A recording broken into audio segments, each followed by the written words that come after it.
자, 풀어볼게요. 문제가 되게 좋지? 자, 삶은 계란 1개의 무게는 삶은 계란 1개. 삶은 계란을 내가 x라고 놓을게. 자, x는 정규분포를 따르는데 평균이 60일이고 표준 편차가 자 4의 제곱 이렇게 돼 있고 계란 중에서 임의로 선택한 4개. 표본 몇 개 뽑았다고?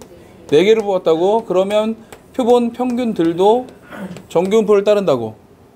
평균은 61이고요. 그치? 표준 편차는 이렇게 바뀌나? 네. 그죠? 맞나?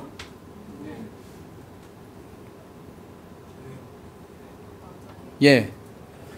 내가 틀렸네? 내가 잘못 썼네? 자, 봅시다. 어쨌든 4개를 한 세트로 포장해서 판매를 한대요. 근데 한 세트의 무게가 뭐라고? 234 미만이면. 자, 그럼 미만이면 요 앞에다 뭐라고 써야 돼? 한 세트니까. 4x. 그렇지. 4x바라고 써야지. 요거 주의하라 그랬던 거지? 네. 맞죠? 이럴 확률.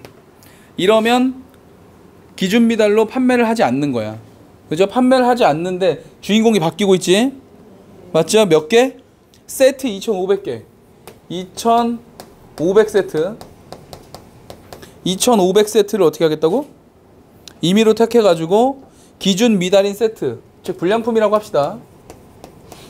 분량이 몇 개 이상? 265개 이상 나올 확률을 구하시오. 계란의 무게로 시작을 해서 불량품의 개수로 주인공이 바뀐 거야. 그치? 그러니까 이런 문제는 다 뭐라고? 정규분포를 갖다가 오는 거라고요. 이항분포로 갖다가 오는 거라고. 근데 그 과정에서 X바가 들어가 있을 뿐인 거지. 그러니까 믹스된 거지 지금 두 개가. 그죠? 확률부터 구합시다.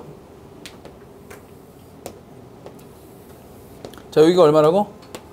여기가 60일이야. 이거 4로 나누면 어떻게 돼? 58.5가 돼요. 그럼 여기에 58.5가 있다고 보시고 얘를 우리가 불량품일 확률인 거지. 그치? 자, 표준으로 바꾸면 이거 0이 되고 얘는 1.25. 그래서 대칭을 시켜주면 여기 1.25가 되는 거지. 됐어?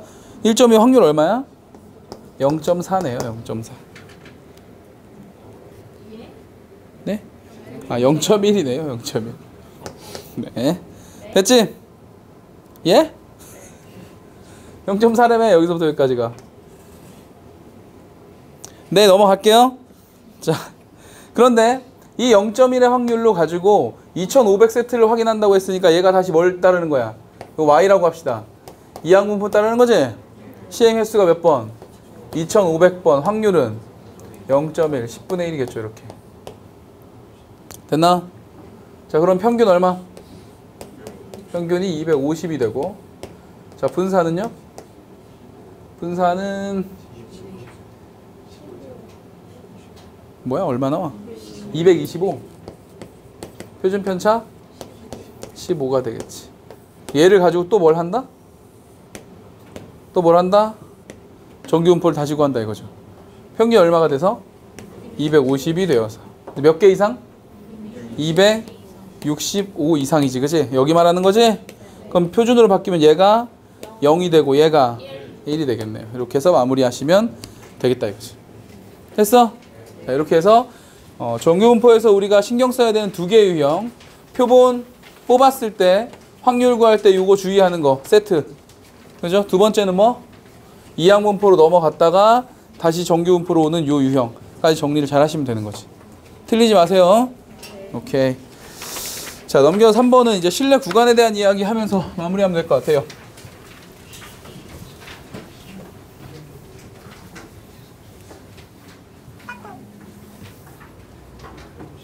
카톡이 왔는데 결석생 중에 하나일 것 같아요.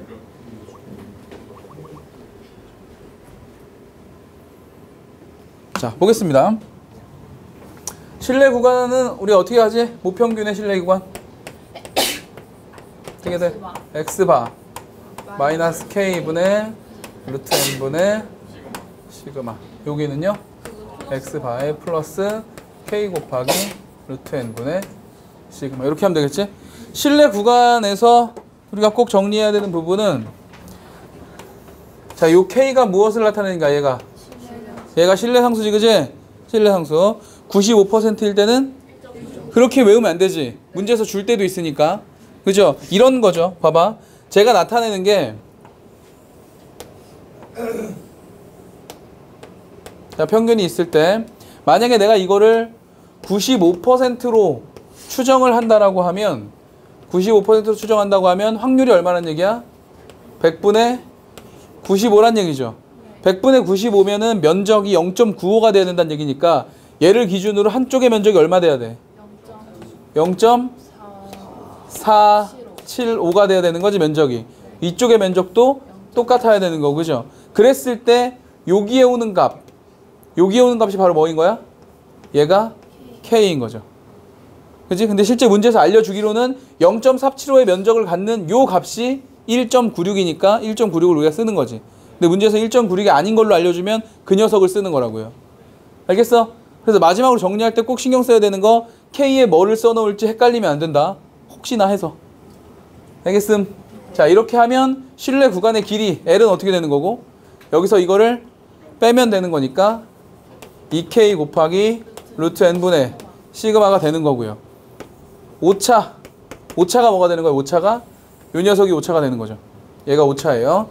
루트 N분의 K 곱하기 루트 N분의 시그마가 평균과의 오차가 되는 거다 이거죠. 평균과 표본 평균의 오차. 알겠음? 네, 그렇게 정리하시면 돼요. 어렵진 않은 문제들만 나올 거니까. 자, 그래서 다른 문제 넣을까 하다가 다른 문제는 이미 많이 했고 너무 쉬워서 혹시 실수할 만한 문제를 하나 찾아서 넣었으니까 3번 문제 볼게요. 자, 3번 문제 보시면 모 표준 편차가 10이고 정규분포를 따르는 모집단에서 크기가 25인. 자, 표준 편차가 10이고 표본은 크기가 25인 걸 뽑았네. 추출하였더니 평균이 74였대요. 평균이 표본들의 평균이 얼마였다고? 74였대요. 표본 평균이 74란 얘기야. 이 표본을 이용하여 모평균을 신뢰도 알파%로 추정한대요. 이런 문제는 잘 못 봤다고, 그지? 95나 99만 봤지 알파%는 못 봤지? 그래서 일부러 찾은 거야. 봐. 알파%로 추정한다. 알파가 다음 조건을 만족한다. 보세요. 정규분포 50,2의 제곱이야. 봐봐. 50,2의 제곱이라는 건 여기가 50이란 얘기지. 평균이, 그지? 근데 문제 보니까 46부터, 자, 옆에 여기 있는 46부터 어디까지? 54까지요. 54까지를 보니까 그 확률이 얼마라고? 100분의 알파, 즉 알파%가 여기란 얘기지. 표준으로 바뀌면 얘 뭐가 되고? 0 되고요. 얘는 마이너스 2가 되고 얘는 2가 되겠지? 맞아. 근데 이게 알파%라는 얘기는 K 값이 누구란 얘기야? 요 녀석이란 얘기죠. 이해 갑니까? 이걸 찾아낼 수 있어야 된다고. 이걸 찾아낼 수 있어야 된다고.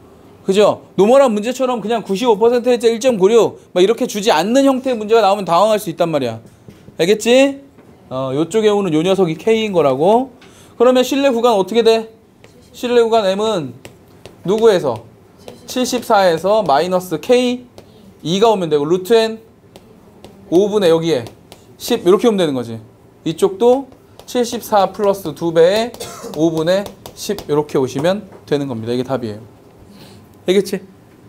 요것만 좀 주의해주면 될 것 같아. 그래서 마지막 추정 신뢰 구간에서는 요 내용만 좀 정리를 하시면 나머지 틀릴 건 없을 것 같습니다. 됐나요? 네, 4번, 5번, 6번은 모비율의 추정입니다. 4번, 5번, 6번은 모비율의 추정이라서 인문계 학생들은 하지 않으셔도 되는 거예요. 알겠지? 자, 여기까지 해서 마무리하고 이과 거는 조금 뒤에 다시 하도록 할게. 아까도 얘기를 했는데, A형 학생들도 얘기를 했는데, 지금부터 수능을 볼 때까지 20일 정도 되는 이 기간은 이제 좀 뭐랄까, 스스로 자기 자신하고 보내는 시간이에요. 오케이? 친구들하고도 별로 말 섞을 기분 아닐 거고, 그지? 공부가 잘 되는지 안 되는지를 뭐 생각할 겨를도 없고, 그죠? 그러니까